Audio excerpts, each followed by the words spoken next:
তাহলে বুঝতে পারছি যে তোমাদের ধারণা ঠিক রয়েছে। প্রোনাউন সম্পর্কে আমরা একটু আলোচনা শুরু করি। আমাদের প্রথম সাবজেক্ট হচ্ছে প্রোনাউন। প্রোনাউন বলতে আমরা সবাই জানি যা কিনা নাউনের পরিবর্তে বসে, অর্থাৎ একটি নাউনকে রিপ্লেস করতে পারে প্রোনাউন। আমরা বাক্যে সাধারণত পরপর কয়েকবার যদি সাকিব সাকিব সাকিব, জিহান জিহান জিহান বলতে থাকি, তাহলে আমরা ওইটা পরে রিপিট না করে তার পরিবর্তে হি ব্যবহার করি বা শি ব্যবহার করি, তাই তো? আর যদি প্লুরাল হয় সেক্ষেত্রে আমরা দে ব্যবহার করি। প্রোনাউনের মূল কাজ হচ্ছে নাউনকে রিপ্লেস করা, কিন্তু আজকে আমরা দেখব যে নাউনকে রিপ্লেস করা ছাড়াও প্রোনাউনের আরও কিছু কাজ রয়েছে। এমন কিছু কাজ যেটা নাউন নিজেও হয়তো করতে পারতো না, এমন কাজ আমাদের মিস্টার প্রোনাউন আমাদেরকে আজকে করে দেখাবে। তার আগে প্রোনাউন কি কি ধরনের হতে পারে সেটা নিয়ে একটু আলোচনা করি। মনে রাখবে, ক্লাসিফিকেশনগুলি মুখস্থ রাখাটা ইম্পর্টেন্ট না, কিন্তু কোন ধরনের প্রোনাউন কীরকম বিহেভ করে এটা জানাটা খুব ইম্পর্টেন্ট। আমাদের মূলত প্রোনাউন রয়েছে 4 ধরনের: subject pronoun, possessive pronoun, object pronoun এবং রিফ্লেক্সিভ প্রোনাউন। এর প্রত্যেকটি সংক্রান্ত আলোচনা আমরা করব, কিন্তু আমাদের সকল বন্ধু যোগদান করবার আগে কিন্তু আমরা আলোচনাটা শুরু করতে পারি না। তাই আমি বন্ধুদের জন্য আরও কিছুক্ষণ অপেক্ষা করছি, যাতে আমার কাছে যারা অনেক মেসেজ পাঠিয়েছে এবং কমেন্টে জানিয়েছে যে পার্টস অফ স্পিচের ক্লাসটি তারা চায়, তাদের জন্য আরও কিছুক্ষণ অপেক্ষা করছি যাতে তারা ক্লাসটি জয়েন করতে পারে। তোমরা ততক্ষণে সেই বন্ধুদেরকে এই ভিডিওটিতে ট্যাগ করো এবং ভিডিওটি তোমার হোম পেজে শেয়ার করো, যাতে সবাই জানে যে লাইভ ক্লাস শুরু হয়ে গিয়েছে প্রোনাউন বিষয়ে। হ্যাঁ, অনেক বন্ধু ট্যাগ করতে শুরু করেছে, thank you so much. 10 minute স্কুলের আসল শক্তি হচ্ছে 10 মিনিট স্কুলের ছাত্ররা। ছাত্রদের কারণেই আমাদের ক্লাসটি এত সুন্দর হয়, তাদের সাপোর্ট না থাকলে আমরা এত সুন্দর ক্লাস নিতে পারতাম না। So thank you so much. এইবার আসো আমরা সাবজেক্ট প্রোনাউন কি আর অবজেক্ট প্রোনাউন কি এটা একটু বুঝে নেই। খুব সাধারণভাবে বাক্যের সাবজেক্টে যেই প্রোনাউন থাকে সে হচ্ছে সাবজেক্ট প্রোনাউন, আর অবজেক্টে যে প্রোনাউন থাকে সে হচ্ছে অবজেক্ট প্রোনাউন। যদি একটু জটিল লাগে বিষয়টা, আমি একটু ভেঙে বলি। সাবজেক্ট প্রোনাউন হচ্ছে যে করে, যে ভদ্রলোক কাজ করে সে হচ্ছে সাবজেক্ট প্রোনাউন, আর অবজেক্ট প্রোনাউন হচ্ছে যাকে করা হয়।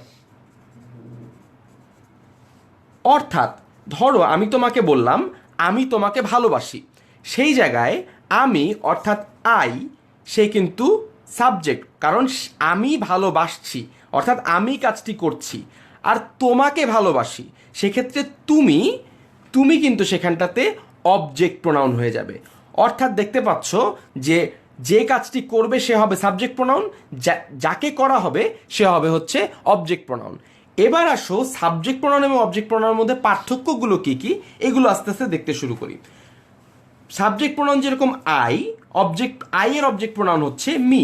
যেমন তুমি কি আমাকে ভালোবাসো, ডু ইউ লাভ মি, সেক্ষেত্রে আমরা ডু ইউ লাভ আই কিন্তু কখনো বলি না, কারণ সেখানটাতে আমাকে রয়েছে। অবজেক্ট প্রোনাউন চিনবার একটা ভালো পদ্ধতি হচ্ছে এই কে কথাটুকু, এটা মনে রাখবে যে কে থাকে সাধারণত অবজেক্ট প্রোনাউনের শেষে, কে থাকে বা রে থাকে। আমরা কিন্তু নাহিয়ান ভাইয়ার ক্লাসে বিভক্তি পড়েছি, বিভক্তি দিয়ে অনেক সময় অবজেক্ট প্রোনাউন বুঝতে পারা যাবে। যেমন আমাকে, তোমাকে, তাদেরকে, এই জিনিসগুলোতে আমরা অবজেক্ট প্রোনাউন ধরে নিব। এবার দেখো সাবজেক্ট প্রোনাউন যদি হি আর শি হয়, এই হি আর শি এর অবজেক্ট প্রোনাউন হচ্ছে হিম অথবা হার। আমরা বলি যে হি হ্যাজ প্লেড, আর অন্যদিকে গিভ হিম দ্য কি, হ্যাঁ তাকে দাও, এক্ষেত্রেও কিন্তু কে শব্দটি ব্যবহার হচ্ছে। দুটো এক্সেপশন আছে যাদের মধ্যে কোনো পার্থক্য নেই। ইট সাবজেক্ট প্রোনাউনেও ইট থাকে, অবজেক্ট প্রোনাউনেও ইট থাকে। ইউ সাবজেক্ট প্রোনাউনেও ইউ থাকে, অবজেক্ট প্রোনাউনেও ইউ থাকে, অর্থাৎ ইউ এরও কোনো পরিবর্তন হয় না। আরেকটা জিনিস যেটা আমরা অনেকেই ভুল করে থাকি তা হচ্ছে হু এবং হুম। আমরা অনেক সময় বুঝতে পারি না যে হু কোথায় হবে, হুম কোথায় হবে। আজকে এই সংক্রান্তও একটা বিস্তারিত আলোচনা করা যাবে। এইবার তোমাদের কাছে একটি প্রশ্ন থাকবে, সেটি হচ্ছে তুমি কাকে খুঁজছো এই বাক্যটির ইংরেজি কি? তুমি কাকে খুঁজছো এই বাক্যটির ইংরেজি কি? তোমাদের কাছে প্রশ্ন, তুমি কাকে খুঁজছো এই বাক্যটির ইংরেজি ট্রান্সলেশন আমাদেরকে করে দেখাও। যতক্ষণে তুমি ট্রান্সলেশনটি মনে মনে ভাবছো ততক্ষণে এটিও ভাবতে পারো যে একা একা এই প্রতিযোগিতা জিতে কোনো লাভ নেই, তোমার বন্ধুদেরকে ট্যাগ করো, বন্ধুদের সঙ্গে এই কুইজটি সম্পূর্ণ করো। মাহিন মিতুল বলেছে whom do you want. Saiyed Tanzim Akhtar বলেছে whom do you want, whom do you find. আমি কিন্তু খুঁজছো বলেছিলাম, তোমাদের ট্রান্সলেশন ঠিক হচ্ছে, প্রোনাউন ঠিক হচ্ছে, কিন্তু টেন্স ভুল হয়ে যাচ্ছে, কিন্তু এইটা একটু খেয়াল করবে। তুমি কাকে খুঁজছো এটা কিন্তু কন্টিনিউয়াস টেন্স, আর খোঁজা ইংরেজি কিন্তু ওয়ান্ট না, খোঁজা ইংরেজি হচ্ছে লুক ফর। সেটা হচ্ছে হুম আর ইউ লুকিং ফর। এখন ইংরেজি অনেক শিথিল হয়ে গিয়েছে, রুল এত বেশি ফলো করা হয় না। এই জায়গায় যদি তুমি হুও দাও তাহলেও তোমাকে কিন্তু সঠিক বলে ধরে নেওয়া হবে, কিন্তু গ্রামার পরীক্ষার ক্ষেত্রে তোমার এটাই বেশি প্রেফার করা হবে।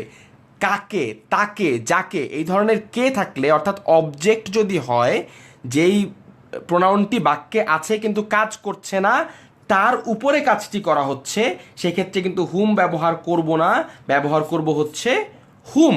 অর্থাৎ এই জিনিসটি আমাদের সবাইকেই মনে রাখতে হবে। এইবার চলো আমরা কিছু এক্সাম্পল দেখে ফেলি।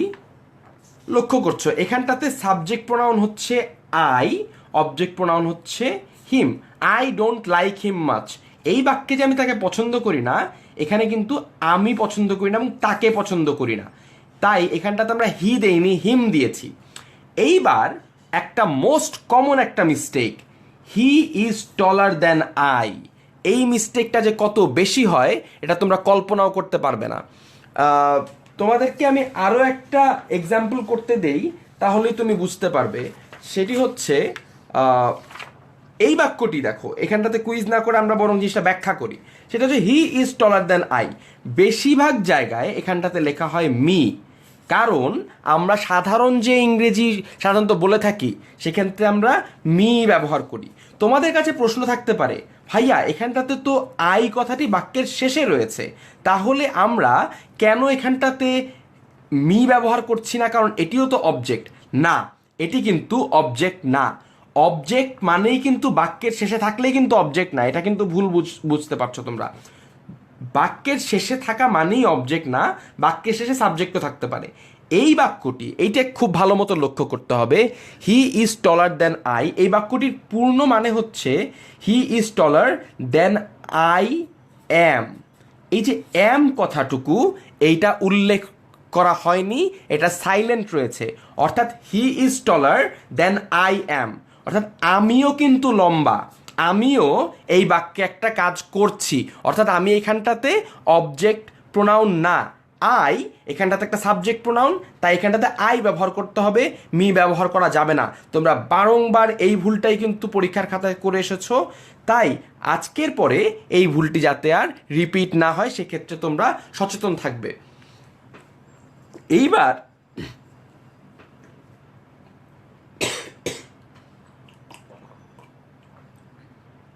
এক্সকিউজ মি, এইবার তোমাদেরকে আরেকটা ইন্টারেস্টিং নিয়ম দেখাই, সেটা হচ্ছে I will go to the party with him. এই সূত্রটা হচ্ছে অবজেক্ট প্রোনাউন অর্থাৎ হিম, হ্যাঁ মি, এই জাতীয় প্রোনাউন প্রিপোজিশনের পরে যখন প্রোনাউন হয় তখন সব সময় সেখানটাতে অবজেক্ট প্রোনাউন হবে, এই জিনিসটি মনে রাখবে। আফটার প্রিপোজিশন হবে অবজেক্ট প্রোনাউন, প্রিপোজিশনের পরে যদি প্রোনাউন থাকে তাহলে সেক্ষেত্রে অবজেক্ট প্রোনাউন হবে। এইখানটাতে খেয়াল করো, এই প্রোনাউনটি বাক্যের শুরুতে রয়েছে, এই জায়গাতেই ভুল সবচেয়ে বেশি হয়, কারণ আমরা মনে করি যে যেহেতু বাক্যের শুরুতে রয়েছে তাই এখানটাতে সাবজেক্ট প্রোনাউন হতে হবে না, যেহেতু প্রিপোজিশনের পরে বসেছে তাই এখানটাতে অবশ্যই অবজেক্ট প্রোনাউন ব্যবহার করতে হবে, যেটি কিনা us. To us it seemed like a good deal, আমাদের কাছে মনে হয়েছিল যে এটি একটি ভালো ডিল। অর্থাৎ আমরা দুটি নিয়ম শিখলাম, এক, বাক্যের শেষেও যদি একটি সাবজেক্ট প্রোনাউন থাকে সেক্ষেত্রে আমরা সাবজেক্ট প্রোনাউনটি ব্যবহার করব, আন্দাজে মি ব্যবহার করে দিব না। আর বাক্যের শুরুতেও যদি প্রিপোজিশনের পরে কোনো প্রোনাউন বসতে হয় সেক্ষেত্রে অবশ্যই অবজেক্ট প্রোনাউন আমাদেরকে বসাতে হবে। আমরা কিন্তু পরের স্লাইডে চলে যাচ্ছি। প্রোনাউনের গল্প এগিয়ে চলেছে, বাদ যাবে না একটি বন্ধুও। বন্ধুদেরকে এই ক্লাসে ডাক দাও এবং তাদের সঙ্গে ভিডিওটি শেয়ার করো। চলে যাচ্ছি পজেসিভ অ্যাডজেক্টিভ আর পজেসিভ প্রোনাউনের মাঝখানটাতে। হয়তো তুমি হঠাৎ করে খটকা খেলে যে অ্যাডজেক্টিভ আবার কোত্থেকে আসলো। হ্যাঁ, পজেসিভ অ্যাডজেক্টিভ কোনো প্রোনাউন নয়, কিন্তু প্রোনাউনের আলোচনা এই ভদ্রলোককে ছাড়া সম্ভব নয়, কারণ এই ভদ্রলোক অনেকটা প্রোনাউনের মতো আচরণ করে এবং প্রোনাউনের কিছু কাজ সে করে দেয়। আমি তোমাদেরকে যখন পোস্ট দিয়েছিলাম তো জিজ্ঞেস করেছিলাম যে নাউনের পরিবর্তে কখনো কি প্রোনাউন ছাড়া অ্যাডজেক্টিভও বসতে পারে। আসলে এই যে শব্দগুলো, এই শব্দগুলো কিছুটা প্রোনাউনের মতনই, কিন্তু প্রোনাউন না, বরং অ্যাডজেক্টিভ। কিভাবে? আমরা যখন বলি দিস ইজ মাই পেন, এই যে কলমটি, আমরা অ্যাডজেক্টিভ মানে কি জানি, যে একটি জিনিসের দোষ গুণ অবস্থা বর্ণনা করা হয়। এই কলমটির একটি দোষ বা গুণ হচ্ছে বা একটি অবস্থা হচ্ছে এটি আমার কলম। হ্যাঁ, এটাও কিন্তু একটা কোয়ালিটি। কলমটি কার কলম? এটি আমার কলম। সুতরাং এই যে মাই শব্দটি রয়েছে এটি প্রোনাউন নয়, এটি হবে অ্যাডজেক্টিভ। এই জিনিসটি ভুল করবে না, কারণ তোমাকে একটি প্যাসেজ দিয়ে বলা হতে পারে যে এই শব্দটি কি, মাই শব্দটি কি, বা ইয়োর শব্দটা কি, হার শব্দটা কি, হিজ শব্দটা কি। তোমার মনে হবে এগুলি প্রোনাউন, এগুলো কিন্তু প্রোনাউন না, এগুলো হচ্ছে পজেসিভ অ্যাডজেক্টিভ। কারণ এটি অন্য আরেকটি নাউনকে সিগনিফাই করে, তার দোষ গুণ বর্ণনা করে, তাই এটি একটি অ্যাডজেক্টিভ। এইবার ইন্টারেস্টিং খেলাটা হচ্ছে my pen, your pen, her pen, his pen, এই বাক্যগুলোকে উল্টে দেয়া যায়। অর্থাৎ পেন কথাটিকে যদি আমরা আরও সামনে নিয়ে আসি তাহলে সেই জিনিসটি পজেসিভ প্রোনাউন হয়ে যাবে। কিভাবে? দিস পেন ইজ মাইন, এই কলমটি আমার, এটি আমার কলম আর এই কলমটি আমার।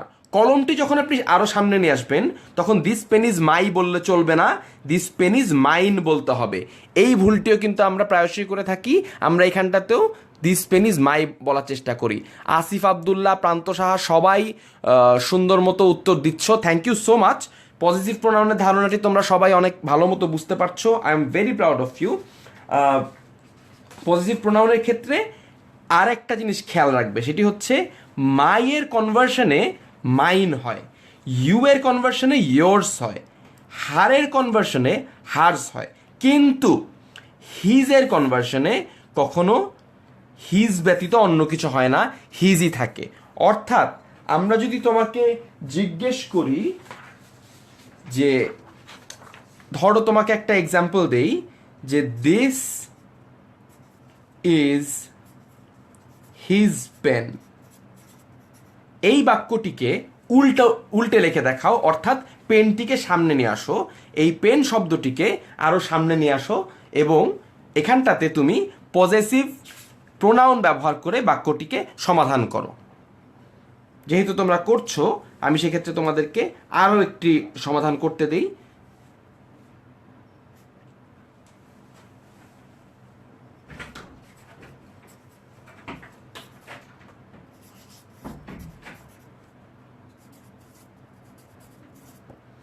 এই দুটো বাক্যে তুমি পজেসিভ প্রোনাউন ব্যবহার করে আমাকে দেখাবে পজেসিভ অ্যাডজেক্টিভটিকে বাদ দিয়ে। আলেয়া সুলতান আলো লিখেছে দিস পেন ইজ হিজ। হ্যাঁ, থ্যাংক ইউ সো মাচ, উত্তর সঠিক হয়েছে। তার কারণ হচ্ছে হিজ শব্দটির আর কোনো হিজ ব্যতীত অন্য কোনো পজিটিভ প্রোনাউন নেই, অর্থাৎ ওর পজিটিভ প্রোনাউনও হিজ, পজিটিভ অ্যাডজেক্টিভও হিজ, ওর আর কিছু করার নাই। এইবার এইটা বলো, this is your home. Fouzia Rounak, MD Zakir, Shakhawat Hossain সবার উত্তর সঠিক হয়েছে। আজকে কিন্তু পারফরমেন্স খুব ভালো তোমাদের, আমি তোমাদের পারফরমেন্স নিয়ে খুবই স্যাটিসফাইড। হ্যাঁ, সামিয়া ইসলাম লিখেছে দিস হোম ইজ ইয়োর্স। এই জিনিসটি খেয়াল রাখবে, দিস হোম ইজ ইয়োর্স। এই এসটা খুবই ক্রুশিয়াল, এই এসটা যদি তুমি ব্যবহার না করো তাহলে তোমার উত্তর কিন্তু ভুল হবে। এইবার প্রোনাউনের আলোচনার একদম প্রায় শেষ দিকে চলে আসছি, কিন্তু একটা জিনিস তোমাদের সাথে অতি সত্বর আলোচনা করা দরকার, তা হচ্ছে কম্প্যারিজনস। এই কম্প্যারিজনের প্রশ্নগুলো আমাদের সব সময় ভুল হয়।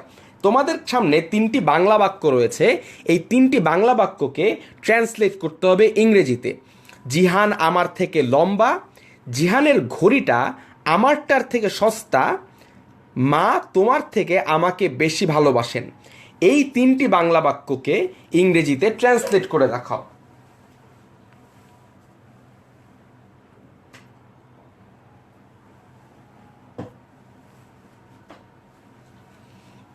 তোমাদের কাছে প্রশ্ন, এই তিনটি বাংলা বাক্যের ট্রান্সলেশন কি হবে?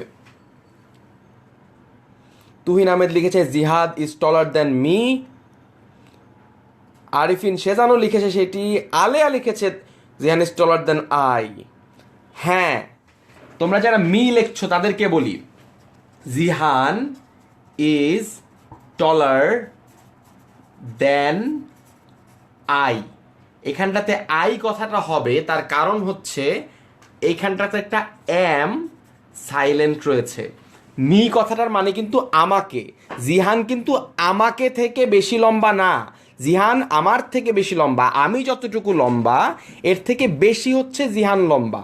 অর্থাৎ এখানে একটা এম কথাটি সাইলেন্ট রয়েছে, তাই এখানটাতে আই ব্যবহার করতে হবে, মি ব্যবহার করলে ভুল হবে। এবার তারপরের বাক্যটি খেয়াল করো, জিহানের ঘড়িটা আমারটার থেকে সস্তা। Jihan's watch is cheaper than mine. হ্যাঁ, এই উত্তরটা প্রায় বেশি সকলের ঠিক হয়েছে। Jihan's watch is cheaper than mine. অর্থাৎ এখানটাতে কিন্তু আমাদেরকে পজেসিভ প্রোনাউন ব্যবহার করতে হলো। পজেসিভ প্রোনাউনের এই আরেকটা ইউজ তোমরা এখান থেকে শিখলে যে তুলনা করতে কিন্তু ব্যবহার করা হয়। যদি আমরা অমুকের ঘড়ি এবং তাহলে আমরা আবার বলবো না যে জিহানের ঘড়ি, Jihan's watch is cheaper than my watch. ওই মাই ওয়াচ বলার পরিবর্তে আমরা মাইন বলে দিব।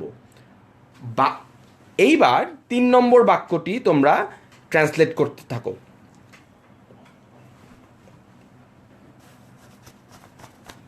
3 নম্বর বাক্যটি, মা তোমার থেকে আমাকে বেশি ভালোবাসেন। Mother loves me more than you.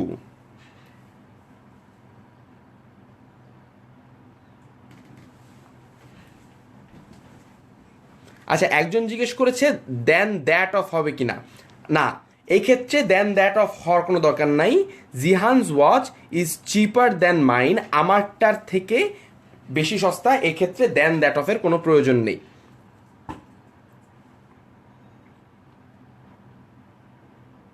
হ্যাঁ, এই উত্তরটিও ঠিক রয়েছে। অর্থাৎ mother loves me more than you. অর্থাৎ আমরা 3টি বাক্যে 3টি ভিন্ন ভিন্ন কম্প্যারিজন শিখলাম। এই মাইনের ব্যবহারটি খুবই গুরুত্বপূর্ণ এবং তুলনা করার সময় এই জিনিসটিও অনেক বেশি গুরুত্বপূর্ণ। রিফ্লেক্সিভ প্রোনাউন কথার মানে হচ্ছে যেগুলির সাথে সেলফ থাকে, অর্থাৎ my self, your self, them selves, এই কথাগুলি যেখানটাতে থাকে সেটাই হচ্ছে তোমার রিফ্লেক্সিভ প্রোনাউন। রিফ্লেক্সিভ প্রোনাউনের ক্ষেত্রে তুমি নিজেকে যদি কিছু করা বোঝাও, অর্থাৎ একটা বাক্যে সাবজেক্টও তুমি, অবজেক্টও তুমি, কাজ করছো তুমি এবং কাজটা করছো তুমি নিজের সাথে, সেক্ষেত্রে কিন্তু এই সেলফ কথাটা ব্যবহার করতে হয়। যেমন believe in your self, don't heart your self. Self কথাটা কখন হয় খেয়াল করো, এইখানটাতে ডোন্ট হার্ট ইয়োর সেলফ, এখানে ব্যথাটা দিবে কে? তুমি। ব্যথাটা পাবে কে? এটাও তুমি। অর্থাৎ ব্যথা দেয়া এবং ব্যথা পাওয়া উভয় যদি একই ভদ্রলোক করে থাকেন সেক্ষেত্রে কিন্তু সেলফ ব্যবহার করতে হবে। আবার I could not forgive my self, ক্ষমা করবে কে? আমি। ক্ষমা করব কাকে? আমাকে। দুইজন একই ভদ্রলোক, তাই এখানটাতে সেলফ কথাটা ব্যবহার করতে হবে। এই সেলফের আরেকটা উদাহরণ রয়েছে, সেটা হচ্ছে একা কিছু করা বোঝালেও আমরা সেলফ ব্যবহার করি, বা যদি আমরা কোনো বাক্যে জোর দেবার চেষ্টা করি বা এমফ্যাসিস দেই, এমফ্যাসিস দিতে গেলেও আমরা সাধারণত এই রিফ্লেক্সিভ প্রোনাউন ব্যবহার করি। সেটা কীরকম? I can do this by myself, আমি নিজেই কাজটা করতে পারি। হ্যাঁ, you have to do this yourself, তোমাকেই কাজটি করতে হবে, অর্থাৎ নিজেই করাকে আমরা এই সেলফ দিয়ে বোঝাই। বা তুমি বলছো যে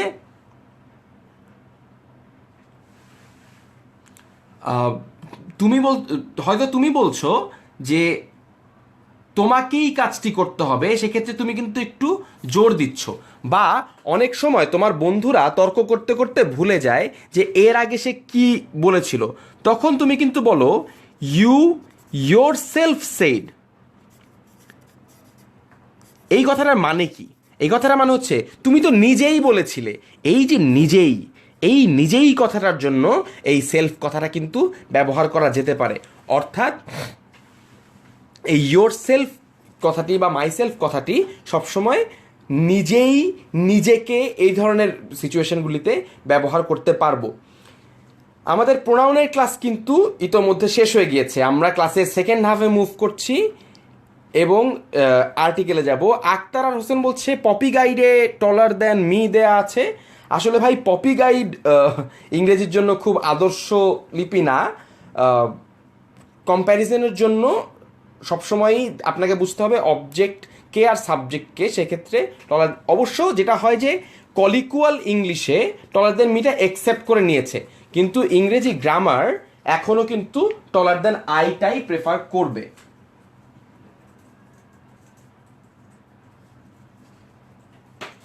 তোমাদেরকে যেহেতু কম্প্যারিজনের কথা আসলোই, তোমাদেরকে আরেকটা কমন মিস্টেক মনে করিয়ে দিই। এই যে Jihan's watch is cheaper than mine, অনেকেই এখানটাতে চিপার দ্যান মি লিখে ফেলো। হ্যাঁ, বা তোমাদেরকে এর থেকে একটা বেটার এক্সাম্পল দিতে পারি। সেটা হচ্ছে ধরো দুটো বাক্য আমরা আলাদা আলাদা করে লিখছিলাম, কিন্তু জিহানস হাইট, এবার কিন্তু দেখবে জিনিসটা একটু চেঞ্জ হয়ে যাচ্ছে। জিহানস হাইট ইজ মোর দ্যান, এইখানটাতে কি হবে? এই ফিল ইন দ্য ব্ল্যাঙ্কটা তোমরা করো। Jihan's height is more than dash, এখানটাতে একটা প্রোনাউন ব্যবহার করতে হবে।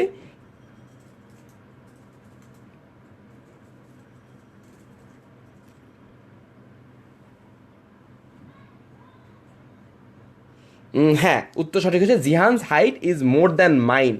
এই ক্ষেত্রে যে সমস্যাটা হয় যে আমরা সবসময় মোর দ্যান মি লিখি, তখনই কিন্তু জিনিসটা ভুল হয়ে যায়। অনেকে জিজ্ঞেস করছো যে দেন দ্যাট অফ কোথায় হবে। দেন দ্যাট অফ দিয়ে আমরা একটা বাক্য রচনা করি। এক কাজ করো, তোমরাও দেন দ্যাট অফ দিয়ে একটি বাক্য লিখো, আমিও দেন দ্যাট অফ দিয়ে একটি বাক্য লিখতে থাকি। আমরা সবাই মিলে যেই বন্ধুটি জিজ্ঞেস করেছে তার প্রশ্নটির উত্তর দেবার চেষ্টা করব।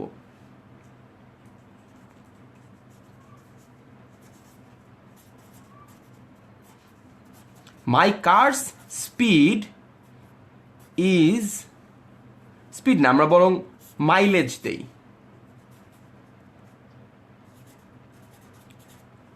ইজ বেটার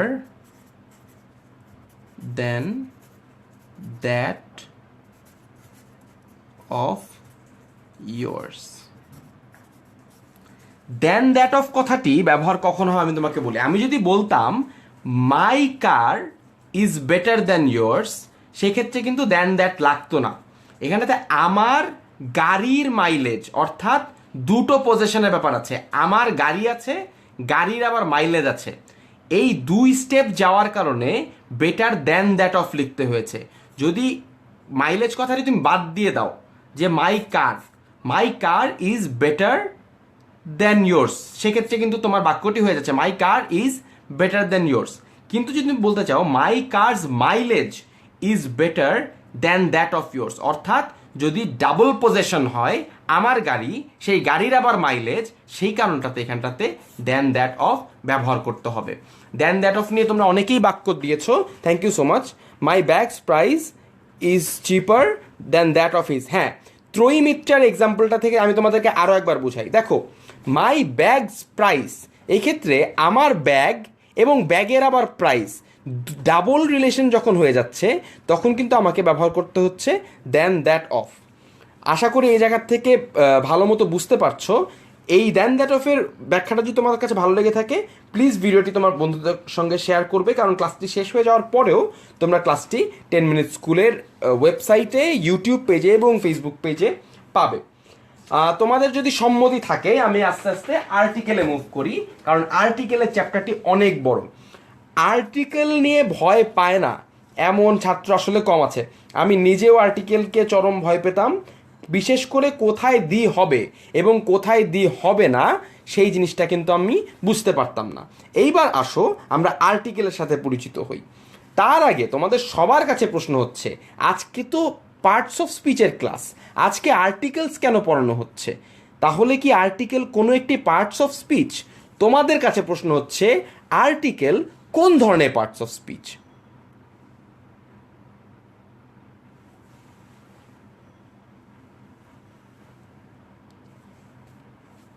তোমাদের কাছে প্রশ্ন হচ্ছে, আর্টিকেল কোন ধরনের পার্টস অফ স্পিচ?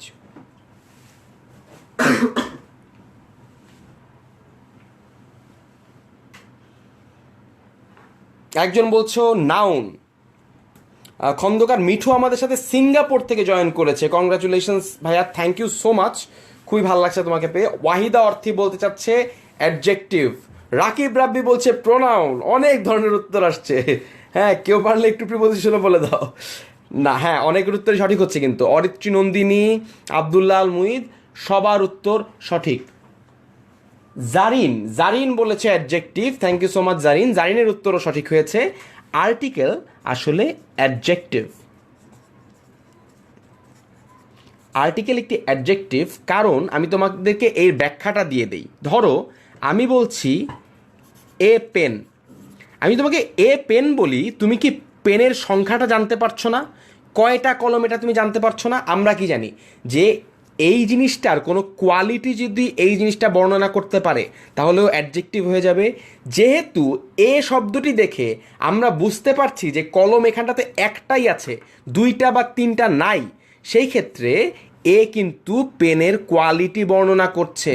তাই এ কথাটি আর্টিকেল তো অবশ্যই, একই সাথে সে কিন্তু অ্যাডজেক্টিভ। মুনিম বিন মুকিব জয়েন করেছে লন্ডন থেকে। ওয়াও, 10 মিনিট স্কুল কিন্তু আসলেই ইন্টারন্যাশনাল হয়ে যাচ্ছে আস্তে আস্তে তোমাদের কল্যাণে, তোমরাই আমাদেরকে সেই পথে এগিয়ে নিয়ে যাচ্ছ, থ্যাংক ইউ সো মাচ। আমি কিন্তু মাত্র তোমাদেরকে ব্যাখ্যা করলাম যে পেনের আগে কেন এ শব্দটি থাকলে সেটি আর্টিকেল হবে। কেউ কেউ প্রশ্ন করছো যে হুএভার বা হুমএভারের ব্যাপারটা কি। যেহেতু প্রশ্ন এসেই গেল, ব্যাপারটা একটু জটিল, তবুও আমি একটু সময় নিয়ে বোঝানোর চেষ্টা করি। সংক্ষিপ্ত ক্লাস, তবুও যেহেতু তোমরা প্রশ্ন করেছো, তোমাদের প্রশ্নের গুরুত্ব আমাদের কাছে সবচেয়ে বেশি। দেখো প্রশ্নটা, প্রথমে তোমাকে বুঝতে হবে হু আর হুম। হু হচ্ছে আমরা যে শুরুতে পড়েছিলাম যে সাবজেক্ট প্রোনাউন, আর হুম হচ্ছে অবজেক্ট প্রোনাউন। কারণ কি? হু ইজ ওয়াকিং, এই বাক্যে যে কাজ করার কথা হচ্ছে সেই কাজটি কে করছে? হু, অর্থাৎ এটি কিন্তু সাবজেক্ট প্রোনাউন। এইটারই আবার অবজেক্ট প্রোনাউন হচ্ছে হুম, অর্থাৎ whom do you want to meet. এই বাক্যটিতে তুমি কিন্তু দেখা করতে চাও। এই হুম যে ভদ্রলোক, ও কিন্তু কিছু করছে না, সে কিন্তু অলস বসে আছে। তাই এইখানটাতে হুম হচ্ছে অবজেক্ট প্রোনাউন, বা যেটিকে মাঝে মাঝে কমপ্লিমেন্ট প্রোনাউনও বলা হয়। একই জিনিসটি যদি তুমি হুএভারের কাছে হুএভার এবং হুমেভার করো, একই জিনিস হবে। কিভাবে? Whoever knocks the door don't open it. যেই নক করুক না কেন এই দরজাটি তুমি খুলবে না। এই যে হুএভার, কাজটা কে করছে? এই ভদ্রলোকই তো করছে, তাই এখানটাতে হুএভার হয়েছে। নক কে করবে? যেই করুক না কেন, অর্থাৎ নক করার ব্যাপারটি এর সাথে জড়িত, তাই এখানটাতে হুএভার হয়েছে। আরেকটা হচ্ছে whomever you like don't ask money from them. তুমি যাকেই পছন্দ করো না কেন তাদের কাছ থেকে টাকা চেও না, তাদের কাছ থেকে টাকা চেও না। পছন্দ কিন্তু তুমি করতেছো। এই যে হুমএভার, এরা কিন্তু কোনো কাজ করছে না, এদেরকে তুমি পছন্দ করছো, ভার্বটা এদের উপরে অ্যাপ্লাই হচ্ছে, এরা কাজ করছে না, তাই এরা অবজেক্ট প্রোনাউন। অর্থাৎ এই অবজেক্ট প্রোনাউনেও কিন্তু হুমএভার ব্যবহার হচ্ছে। ঠিক যেভাবে এখানে হুম ব্যবহার হয়েছিল একইভাবে এখানটাতেও কিন্তু হুম এভার ব্যবহার করা হচ্ছে। অর্থাৎ বাক্যে কাজ কে করছে আর কার উপরে কাজ করা হচ্ছে এই জিনিসটার উপরে নির্ভর করে হু হবে আর হুম হবে, হু এভার হবে আর হুম এভার হবে। আশা করি ব্যাপারটি বুঝাতে পেরেছি। অনেকেই ক্লাসটি অ্যাপ্রিসিয়েট করছো, যারা অ্যাপ্রিসিয়েট করছো তাদের কাছে অনুরোধ করব ক্লাসটি বন্ধুদের কাছে পৌঁছাতে সাহায্য করো, কারণ যে কোয়েশ্চেনটা করেছো থ্যাংক ইউ সো মাচ। হু আর হুমের মধ্যে আমাদের অনেক কনফিউশন থাকে, তাই এই জিনিসটি একটু সবার সঙ্গে শেয়ার করো।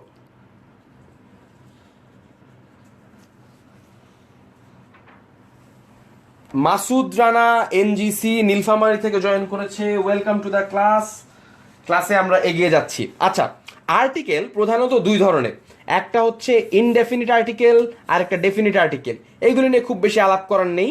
ইনডেফিনিট আর্টিকেল হচ্ছে এ আর এন, ডেফিনিট আর্টিকেল হচ্ছে দা।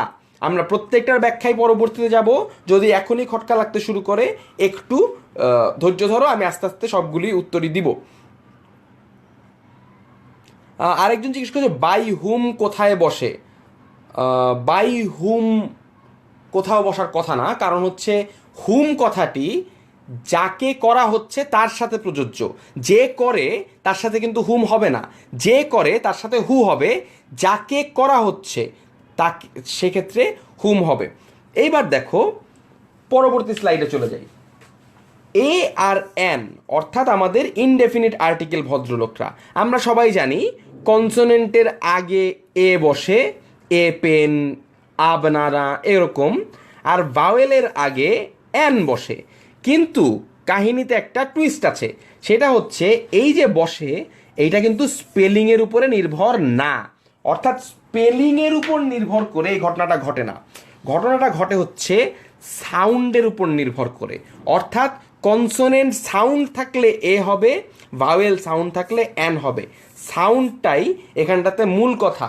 লক্ষ্য করো, এক্সাম্পলগুলি দিলেই বুঝতে পারবে যে কিভাবে করে এক্সেপশন আছে। এ হাউস, দেখো হ, হ কিন্তু একটা কনসোনেন্ট সাউন্ড। আবার এইচ এখানটাতে কিন্তু আছে, কিন্তু এখানে উচ্চারণ হচ্ছে আওয়ার। যেহেতু উচ্চারণ আওয়ার, তাই এখানটাতে কিন্তু অ্যান হয়ে গিয়েছে। অর্থাৎ এখানটাতে উচ্চারণটা ভাওয়েলের মতো, ভাওয়েলের মতো উচ্চারণ থাকলে অ্যান আওয়ার ব্যবহার করতে হবে। একইভাবে অ্যান অনেস্ট ম্যান, এই জিনিসটাও কিন্তু দেখতে পাচ্ছ যে স্পেলিং আলাদা, কিন্তু নয়েজ সাউন্ড যেটা আসছে সাউন্ডটা কিন্তু ভাওয়েলের মতো সাউন্ড। ভাওয়েলের মতো সাউন্ড থাকলে অবশ্যই অ্যান ব্যবহার করতে হবে তোমাকে। এবার এরকম আরও কিছু এক্সাম্পল তোমাদেরকে আমি দেখাবো, সেগুলো তোমাদেরকে সমাধান করতে হবে। এই স্লাইডে 9টা এক্সেপশনাল শব্দ রয়েছে বা 9টা শব্দ রয়েছে। তোমরা এই 9টির সঙ্গে আর্টিকেল বসিয়ে কমেন্ট করো। 9টি শব্দের সঙ্গে ভিন্ন ভিন্ন আর্টিকেল বসাও, কোথায় কোন আর্টিকেল বসবে তার আর্টিকেল বসিয়ে আমাদের এখানটাতে কমেন্ট করো, তাহলে আমরা বুঝতে পারবো। তোমাদের জন্য নতুন কুইজ দেওয়া হয়েছে। কুইজের বিষয়বস্তু হচ্ছে 9টি শব্দ রয়েছে, এই শব্দের আগে এ হবে না এন হবে, এই জিনিসটা আমাদেরকে একটু স্পষ্ট করে দেখিয়ে দাও।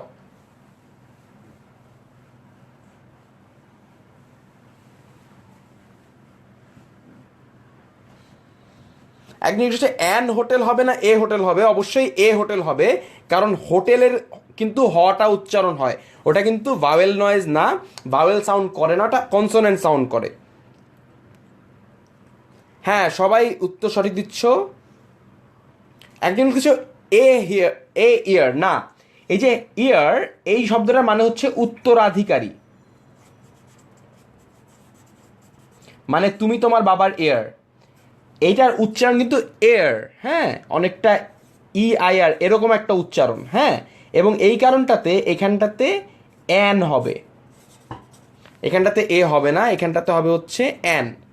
তোমাদেরকে আমি সলিউশন আস্তে আস্তে বলে দিই।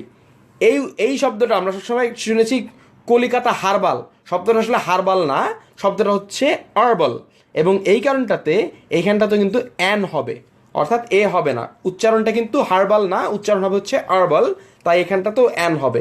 একইভাবে এখানটাতে হবে হচ্ছে an honour, A A honour এখানটাতে হবে না। এগুলো আবার ঠিক উল্টো রকম। আমরা ইংরেজিতে যদি ইউ দিয়ে কোনো বাক্য শুরু হয় উচ্চারণের ক্ষেত্রে, মনে রাখবে বানানের ক্ষেত্রে বলছি না, উচ্চারণ যদি ইউ হয়, বাক্যের উচ্চারণ যদি ইউ দিয়ে শুরু হয়, সেক্ষেত্রে সেখানটাতে কিন্তু এ হবে, অর্থাৎ অ্যান হবে না, অ্যান হবে না, সেখানটাতে এ হবে। মনে রাখবে European, eucalyptus, university, uniform, universal, union, সবগুলি দেখতে পাচ্ছ উচ্চারণ ইউ, এবং এই কারণটাতে a European, a eucalyptus, a university, এগুলি কখনোই অ্যান হবে না। সুতরাং এই যে নুসরাত জাহান খান চৌধুরী সঠিক উত্তর দিচ্ছ, শাহিন শাহ দাও ইউরোপিয়ান লিখছো, আসলে আমি কিন্তু দা বিষয়ে জিজ্ঞেস করতে চাইনি, এখানটাতে আমরা এ এবং এন এর মাঝখানে কোনটি হবে এটি নিয়ে আপাতত আলোচনা করছিলাম। অর্থাৎ আমরা দেখতে পেলাম যে ইউ এর মতো যদি উচ্চারণ হয় সেক্ষেত্রে আমরা ব্যবহার করব হচ্ছে এ, আর যদি হয়ের উচ্চারণ অ এর মতো হয়, আরবাল, এয়ার, অনার, অনেস্ট, আওয়ার, সেক্ষেত্রে আমরা ব্যবহার করব অ্যান। এইবার আমাদের স্কুল জীবনকে ধ্বংস করে দেওয়া একটা শব্দ, আমাদের স্কুল কলেজে আমাদেরকে এত টেনশন দিয়েছে একটা শব্দ, সেই শব্দটির নাম হচ্ছে দা। দা তুমি কার, তুমি কার সঙ্গে বসবে কার সঙ্গে বসবে না, অসম্ভব মুডওয়ালা একটা লোক দা, সে সবার সাথে বসতে চায় না, কারোর সাথে বসে কারোর সাথে বসে না। এইবার আসো দা ভদ্রলোক কার সাথে বসে আর কার সাথে বসে না, এইটা আমরা একটু বেছে ফেলি। প্রথমে যেটা সবাই জানো সেটা হচ্ছে নির্দিষ্টতা, অর্থাৎ নির্দিষ্ট করে যদি বলতে চাই সেক্ষেত্রে দা হবে, অর্থাৎ give me the red pen, I know the boy, অর্থাৎ এই লাল কলমটা, অর্থাৎ আমি আগের থেকে এই কলমটাকে চিনি, এই লাল কলমটাই আমার লাগবে। অনেকগুলি ছেলে আছে, আমার যে কোনো একটা ছেলে হলে হবে না, আমার এই ছেলেটাকে আমি চিনি, আই নো দা বয়, আমি সবাইকে চিনি না, আই নো দা বয়, অর্থাৎ এই ছেলেটাকে আমি চিনি। অর্থাৎ নির্দিষ্ট করে যদি একটিকে পয়েন্ট আউট করে বলো সেক্ষেত্রে তোমাকে অবশ্যই দা ব্যবহার করতে হবে। এইবার আসো দায়ের কিছু এক্সেপশনাল ব্যবহার শিখে নেই, যেগুলি নিয়ে মূলত কনফিউশনটা হবে। তার আগে তোমাদেরকে একটা গল্প বলি, সেটা হচ্ছে ধরো এইবারের ঈদে তুমি গরু কিনতে গেলে তোমার বাবার সাথে, হ্যাঁ, গরু কিনতে গিয়ে তুমি গরুওয়ালাকে বললে যে ভাই আমাকে একটা ভালো গরু দেখান, সেই ক্ষেত্রে কিন্তু তুমি বলবে একটা গরু আঁকাও, তাই না? ধরো এবার এই গরুটাকে তুমি দরদাম করলা, তোমার সাথে তুমি গরুটা পছন্দও করলা, ফিরে এসে তুমি যখন গরুটা কিনতে চাবা যে ভাই এখন আমি গরুটা কিনতে চাই, তখন ওই একই গরু কিন্তু দা কাউ হয়ে যাবে, কারণ এখন ওই গরুটা নির্দিষ্ট হয়ে গিয়েছে, তুমি ওই গরুটাই চাও, অন্য গরু হইলে হবে না। সেইভাবে এ কাউ এবং দা কাওয়ার মধ্যে কিন্তু একটা পার্থক্য রয়েছে, অর্থাৎ তুমি নির্দিষ্ট করে বলো ওই গরুটাই দেন তাহলে কিন্তু দা কাউ হয়ে যাবে, আর র্যান্ডম একটা গরু দেন তাহলে এ কাউ হয়ে যাবে। আশা করি এই জায়গাটা তোমাদের কাছে স্পষ্ট হয়েছে। এইবার আসো আমরা আরও ইনডেপথ কিছু জায়গায় যাওয়ার চেষ্টা করি। এইবার যেটা হচ্ছে সেটা হচ্ছে যদি স্পেসিফিক্যালি কোনো একজন মানুষ বা কোনো একটি গোত্রকে বোঝানো হয় সেক্ষেত্রে দা ব্যবহার করা হয়। যেমন দেখো, অ্যাথলিটস হ্যাভ গুড ফিজিক, সাধারণত সব অ্যাথলিটেরই ভালো শরীর স্বাস্থ্য থাকে, কিন্তু ওই নির্দিষ্ট অ্যাথলিটটা যে কিনা জ্যামাইকা থেকে আসছে সে অনেক দ্রুত দৌড়ায়, এই ভদ্রলোকের নাম কি? এই ভদ্রলোকের নাম হচ্ছে উসাইন বোল্ট। যেহেতু সাকিব ভাইয়া তোমাদেরকে সাধারণ জ্ঞান পড়ায়, তোমাদের কাছে এই পর্যায়ের কুইজ হচ্ছে এই উসাইন বোল্ট ভদ্রলোকের 100 মিটারের রেকর্ডটা বলো আমাকে। যারা যারা আসলে ইংরেজির ক্লাস করতে এসছো কিন্তু জেনারেল নলেজ দেখে ভেবাচাকে খেয়ে যাচ্ছ, এটা খুব মানে পারতেই হবে এমন না, কিন্তু তবুও চেষ্টা করো যে উসাইন বোল্টের 100 মিটার রেসের রেকর্ডটা কি আমাকে জানাও, কত সেকেন্ডে এই ভদ্রলোক 100 মিটার রেস দৌড়েছিলেন। সৃজন সরকার সবার আগে, তুহিন আহমেদ 9.17, সত্যি না এটা? 9 না, 9.58, আপনারা যারা ডোয়েন ব্রাভোর গানটা শুনছেন না, ডিজে ব্রাভো, ওইখানটাতে কিন্তু বলে 958 বোল্ট আ চ্যাম্পিয়ন। আমি ওই গানটা থেকে সবসময় মনে রাখি যে বোল্টের রেকর্ডটা কত। বোল্টের রেকর্ডটা এখন হচ্ছে 958 বোল্ট আ চ্যাম্পিয়ন। আচ্ছা, এইবার আমরা দায়ের আরও উদাহরণে চলে যাব। এইবার হচ্ছে কিছু ডিস্টার্বিং উদাহরণ, যে উদাহরণগুলির আসলে তেমন ব্যাখ্যা নাই, কিন্তু যারা ইংরেজি গ্রামার তৈরি করেছে তাদের ইচ্ছা হয়েছে তাই দিয়েছে। লক্ষ্য করো, এই বাম পাশে রয়েছে যেগুলির সাথে দা ব্যবহার করবে, ডান পাশে রয়েছে যেগুলির সাথে দা ব্যবহার করবে না। দা ব্যবহার করবে ওশান, রিভার, সিজ, গালফস আর প্লুরাল লেকস। আর দা ব্যবহার করবে না হচ্ছে সিঙ্গুলার লেকের সাথে। এইবার প্লুরাল লেক আর সিঙ্গুলার লেক ব্যাপারটা আমি একটু বুঝায় বলি। প্লুরাল লেক হচ্ছে দ্য গ্রেট লেকস। অনেক সময় অনেকগুলি লেক মিলে একটা নাম দেওয়া হয়। এই গ্রেট লেকস কথাটা যদি থাকে, লাস্টে যদি এস থাকে তাহলে দা ব্যবহার করবে। আর যদি এস না থাকে, কাপ্তাই লেক, এই ক্ষেত্রে তুমি দা ব্যবহার করবে না। লেক জেনেভা, দা ব্যবহার তুমি করবে না। এইবার দেখো, সমুদ্র বা মহাসাগর, এইগুলির ক্ষেত্রে কি হয়? The Red Sea, the Pacific Ocean, the Persian Gulf. অর্থাৎ সমুদ্র, মহাসাগর, এই জাতীয় জায়গাগুলিতেও কিন্তু দা হয়ে থাকে, কারণ এগুলি বিশেষ বিশেষ স্থান। এই জিনিসগুলির আক্ষরিক অর্থ, আক্ষরিক কেন হয়, এই লজিক জানতে চাওয়াটা খুব বেশি সমীচীন না, কারণ এগুলি মূলত একটু আরবিট্রারি নিয়ম। সুতরাং এগুলি জেনে রাখা ভালো যে ওশানস, রিভার, সিজ, গালফস, প্লুরাল লেকস, এগুলির ক্ষেত্রে কিন্তু হয়। একজন জিজ্ঞেস দ্য পেডেস্ট্রিয়ানস বলা যায় কি না? অবশ্যই, যদি বাক্যের উপর নির্ভর করবে। তুমি যদি নির্দিষ্ট করে কিছু পেডেস্ট্রিয়ানের কথা বলো, অবশ্যই দ্য পেডেস্ট্রিয়ান হতেই পারে, বাক্যের উপরে সেটি নির্ভর করবে। এইবার দেখো কি অন্যায় এই পৃথিবীর, সেটা হচ্ছে মাউন্টেন্স শব্দটির সাথে দা ব্যবহার করবে, মাউন্টস শব্দটির সাথে দা ব্যবহার তুমি করবে না। অর্থাৎ যে মাউন্টেন যেগুলি আছে তার সাথে দা হবে, মাউন্টের সাথে দা হবে না। এটি কি ধরনের বিচার আমি ঠিক জানি না, কিন্তু ঘটনা সত্য। যদি তুমি বলো দ্য রকি মাউন্টেন্স, সেক্ষেত্রে দা ব্যবহার করতে হচ্ছে। কিন্তু মাউন্ট রাশমোর, মাউন্ট এভারেস্ট, দেখো মাউন্ট এভারেস্ট এত উঁচুতে, তাও এই ভদ্রলোক বেচারা একটা দা পাইল না। কিন্তু রকি মাউন্টেন্স এত বড় না, কিন্তু ওর কপালে কিন্তু একটা দা জুটেছে। অর্থাৎ মাউন্টেন্স থাকলে দা জুটবে, মাউন্ট থাকলে দা জুটবে না। এই মাউন্ট রাশমোর, এই যে মাউন্টটি দেখতে পাচ্ছ, এটি হচ্ছে মাউন্ট রাশমোর। এটা যারা জেনারেল নলেজ দিচ্ছ তাদের জন্য কিন্তু ইম্পর্টেন্ট। কোন পাহাড়ের গায়ে আমেরিকান প্রেসিডেন্টদের চেহারা খোদাই করা আছে, এই প্রশ্নের উত্তর হচ্ছে মাউন্ট রাশমোর। মাউন্ট রাশমোরের গায়ে এই 4টি বিশেষ বিশেষ প্রেসিডেন্টের নাম খোদাই করা, চেহারা খোদাই করা রয়েছে। তোমরা যারা আগ্রহ রাখো তারা গুগল করে দেখে নিতে পারো যে কার কার চেহারা এখানটাতে খোদাই করা আছে। আমি আপাতত কিন্তু আব্রাহাম লিঙ্কনকে দেখে চিনতে পারছি। এই জিনিসটা একটু গুগল করে নেবে, এটাও কিন্তু খুবই ইন্টারেস্টিং একটা জায়গা। এইবার আসো আমরা আরও সামনের দিকে যাই। এই জিনিসটাও বেশ ইন্টারেস্টিং, সেটা হচ্ছে আর্থ এবং মুনের সঙ্গে দা হয়, প্ল্যানেটস এবং কনস্টেলেশনের সাথে দা হয় না। এই জায়গাটা একটু কনফিউজিং, এই জায়গাটা একটু স্পষ্ট করে নিই।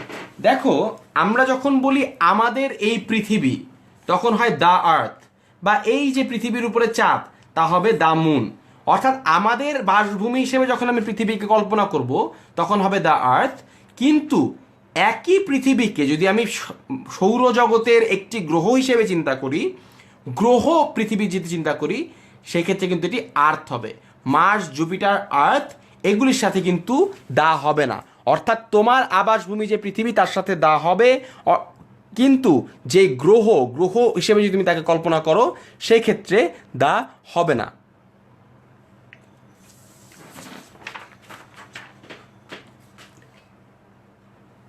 এইবার আরও ইন্টারেস্টিং কিছু নিয়ম। এইবার তোমাদেরকে তার আগে একটা কুইজ দেই। তোমরা তো অনেকেই ঢাকা ইউনিভার্সিটিতে পড়তে চাও। তোমাদের কাছে প্রশ্ন হচ্ছে, ইউনিভার্সিটি অফ ঢাকা, এই শব্দটির আগে দা হবে কি হবে না, এই জিনিসটা আমাকে একটু জানাও।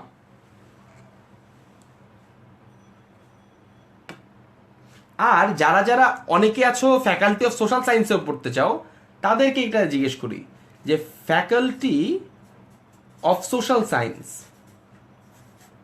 এইটার আগে দা হবে কিনা এটাও আমাকে জানাও।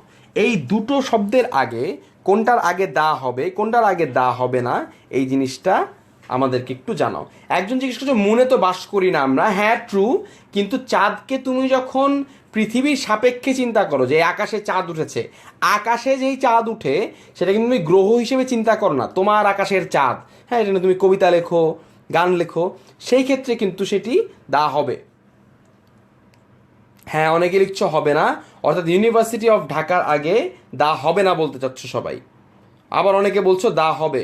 সঠিক উত্তর কোনটি? অরিত্রী নন্দিনী বলেছে দ্য ইউনিভার্সিটি অফ ঢাকা।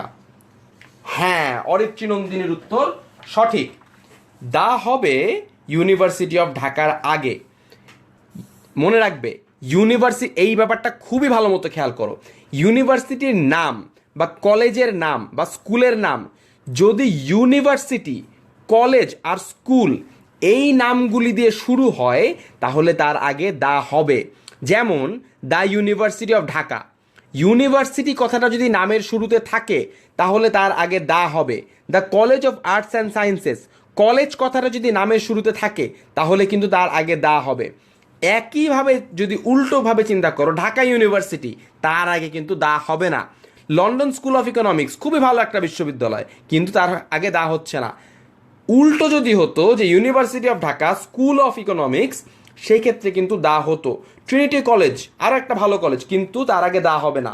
দা হবে শুধুমাত্র ইউনিভার্সিটি, কলেজ এবং স্কুল যদি নামের শুরুতে থাকে, অনলি ইন দ্যাট কেস আমরা দা ব্যবহার করব। আশা করি এই জায়গাটুকুও বুঝতে পেরেছ। এইবার তোমাদের জন্য আরও একটা কুইজ। তোমরা আমাকে বলবে যে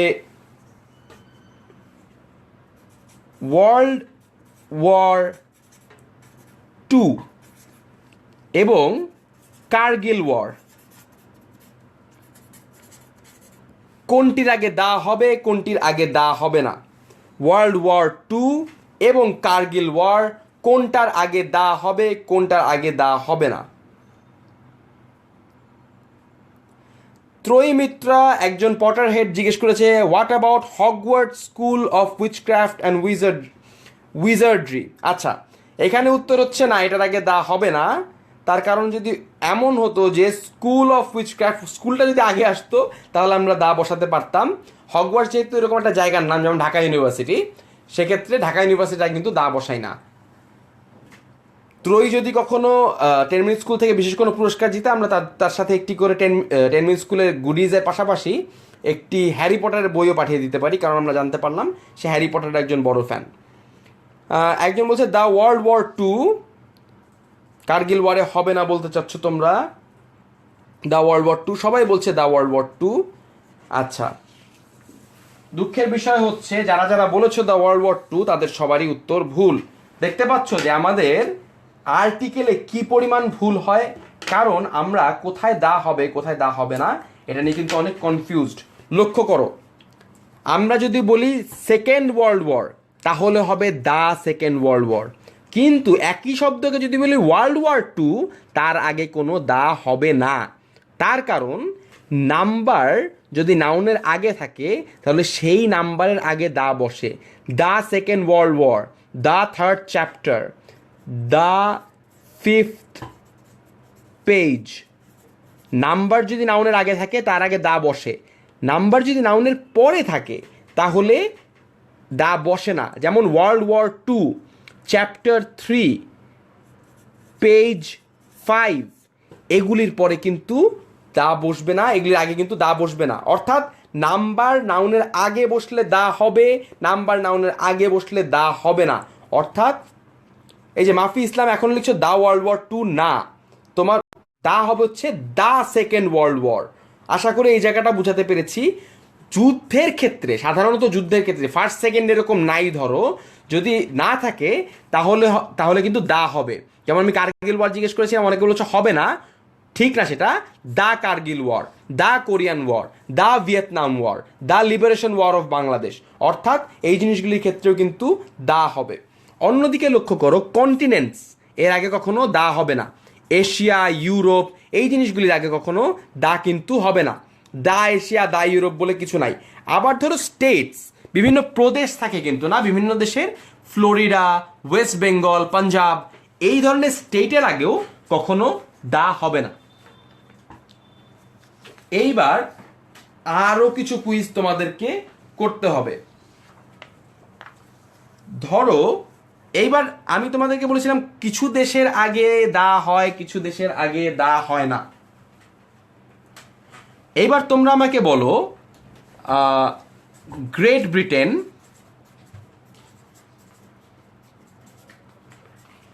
ইন্ডিয়া আর ইউনাইটেড স্টেটস অফ আমেরিকা, এই দেশগুলির, আমি আরেকটু ফ্রেশ করে লিখি বরং, কেমন? তোমাদের কাছে প্রশ্ন হচ্ছে Great Britain, United States of America,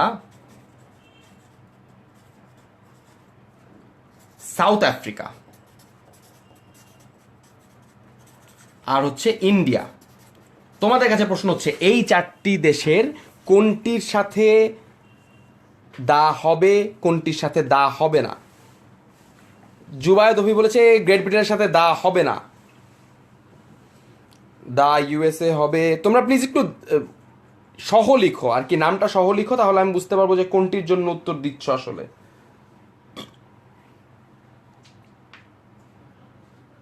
the United States of America, হ্যাঁ এই উত্তরটি ঠিক আছে। একজন বলেছ দ্য গ্রেট ব্রিটেন, আচ্ছা দ্য গ্রেট ব্রিটেন উত্তরটি ভুল। যাই হোক আমি সমাধানের দিকে আগাই, কেমন? সমাধানটি এরকম, প্রথম নিয়ম যেটি তোমাদের জানতে হবে তা হচ্ছে দা বসাবে countries with more than one word names. যদি কান্ট্রিটির নামে একটার বেশি শব্দ থাকে, দুইটা তিনটা শব্দ থাকে, সেক্ষেত্রে তার সাথে দা ব্যবহার করবে। কীরকম? The United States of America, the United Kingdom, the Central African Republic, ঠিক আছে? এইটার একটা এক্সেপশন আছে। এক্সেপশনটা কি? যদি if the first word of the name is new or any direction, যদি নতুন কথাটা থাকে অথবা যদি কোনো ডিরেকশনের নাম থাকে তাহলে কিন্তু দা হবে না। যেমন নিউজিল্যান্ড, দুটো শব্দ আছে ঠিকই কিন্তু প্রথম শব্দটা তো নিউ, সুতরাং ইট ডাজ নট কাউন্ট, এর আগে দা হবে না। সাউথ আফ্রিকা, দুটো শব্দ আছে ঠিকই কিন্তু প্রথম শব্দটি হচ্ছে সাউথ, অর্থাৎ সেক্ষেত্রেও দা হবে না। একইভাবে নর্থ কোরিয়া, দুটো শব্দ আছে কিন্তু একটি শব্দ, প্রথম শব্দটি হচ্ছে north, north south east West, এগুলি দিয়ে যদি শুরু হয় তাহলে আমরা কিন্তু তার সঙ্গে দি ব্যবহার করব না। দি ব্যবহার করব না এরকম আরও নাম যেগুলি আগে থেকে বুঝতে পারছিলে, সেটা হচ্ছে এই যে ওয়ান ওয়ার্ড নেম যদি থাকে, countries with one word name, France, England, Bangladesh, India, এই ধরনের যে কোনো নামেই কিন্তু আমরা দা ব্যবহার করব না। আর এই একটা কান্ট্রি রয়েছে যার কোনো নিয়মের তোয়াক্কা করে না, সারা জীবন তারা রাজনীতিতেও নিয়মের তোয়াক্কা করে না এবং গ্রামারও নিয়মের তোয়াক্কা করে না, গ্রেট ব্রিটেন। গ্রেট ব্রিটেনের ক্ষেত্রে দা হবে না, যদিও এখানটাতে একাধিক শব্দ রয়েছে এবং নিউ বা নর্থ সাউথ দিয়ে শুরু হয় নাই, তবুও গ্রেট ব্রিটেন কথাটি থাকার কারণেই শুধুমাত্র গ্রেট ব্রিটেন একটি এক্সেপশন, যে গ্রেট ব্রিটেন নামটির আগে কখনো দা হয় না। আবার ইউনাইটেড কিংডমের আগে কিন্তু দা হবে।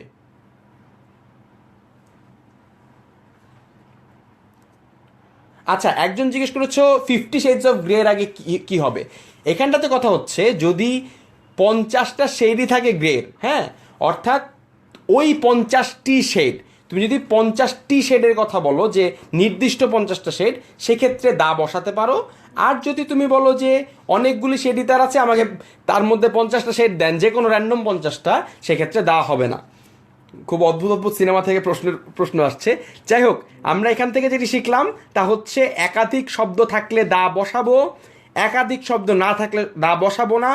একাধিক শব্দের মধ্যে যদি শুরুতে new, south, north, east, West এগুলো থাকে তাহলে দা বসাবো না, আর গ্রেট ব্রিটেনের আগে দা বসাবো না। অর্থাৎ কোথায় দা বসবে কোথায় দা বসবে না তা কিন্তু আমরা শিখে গেলাম। দয়া করে কেউ দাটিকে ভুল জায়গায় বসিও না, আর যদি ধারালো দা হয় তাহলে কোথাওই বসিও না। ধারালো দাও তুমি কিচেনে রেখে দাও। আচ্ছা, আজকের মতো ক্লাস কিন্তু এখানটাতেই শেষ।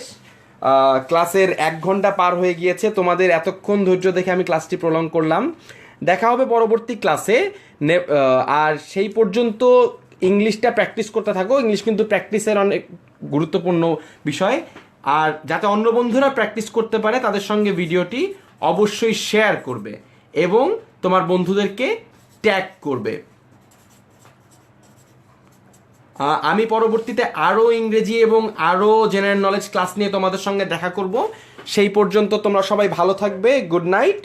আর as 10 minutes school always says, never stop learning. Thank you very much.